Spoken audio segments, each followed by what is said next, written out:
ఏలూరు అశోక్ నగర్ లోని ఆయుష్ హాస్పిటల్ వద్ద oxygen leakage జరిగి కలకలం సృష్టించింది. ఆక్సిజన్ సిలిండర్ రీఫిల్లింగ్ చేస్తున్న సమయంలో సాంకేతిక లోపం తలెత్తి వాయువంతా లీక్ అయింది.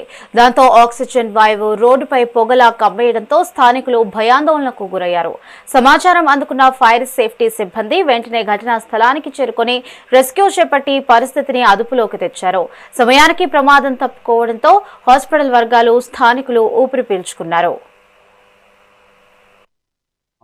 ఈవినింగ్ 4:33కి ఇక్కడ ఆయుష్ హాస్పిటల్ బ్యాక్ సైడ్ స్మోక్ వస్తుందని కాల్ చేయడం జరిగింది సార్. నేను మా సిబ్బంది వెహికల్తో వెంటనే రావడం జరిగింది. ఇక్కడికి వచ్చి చూస్తే మెడికల్ ఆక్సిజన్ ఇది ఆయుష్ హాస్పిటల్ బ్యాక్ సైడ్ ఎక్కించే క్రమంలో ట్యాంకర్ నుంచి లీక్ అయిపోయి స్మోక్ బాగా జనరేట్ అయ్యడం జరిగింది. ఇక్కడ ఏంటంటే పిల్లలను రెసిడెన్షియల్ హౌసెస్ ఎక్కువ ఉండటం వల్ల చాలా ఆందోళన చెందడం జరిగింది. దీనివల్ల ఏంటంటే దీన్ని డైరెక్ట్గా టచ్ చేస్తే కోల్డ్ బర్న్స్ అవుతాయి సార్. దీన్ని కంట్రోల్ చేయాలంటే వాల్వ్ బంద్ చేయటం ఒకటే. వాల్వ్ బంద్ చేయాలంటే దాని దగ్గరికి పోవాలి.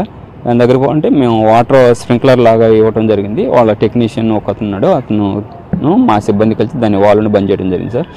దీనికి ఇగ్నిషన్ అందుకోకుండా చూసుకోవాలి సార్. ఏదైనా ఫైర్ క్యాచ్ అయితే కనుక ఇది క్యాచ్ చేస్తుంది సార్. వీళ్ళకి చెప్పినాం సార్, ఆయుష్ హాస్పిటల్ యాజమానికి వాళ్ళ సెక్యూరిటీ వాళ్ళకి చెప్పాము. ఇట్లాంటిది ఏదైనా లోడ్ చేసేటప్పుడు సేఫ్టీ అనేది ముందు తీసుకోవాలి సార్. ఎందుకంటే ఇక్కడ వీళ్ళ దగ్గర ఫైర్ సేఫ్టీ మొత్తం ఉంది. వాళ్ళు హోజ్ చేసుకుని బ్రాంచ్ కూడా దగ్గర పెట్టుకుని అప్పుడు లోడ్ చేసుకుంటూ ఉండే. ఇప్పుడు నష్టం ఏం జరగలేదు సార్. అందులో ఉన్నది 3 tons ఎంత అంటున్నారు. డ్రైవర్ అనేది 3 tons అన్నారు సార్. అది మొత్తం పబ్లిక్ ఎటువంటి ఇబ్బంది లేదు సార్.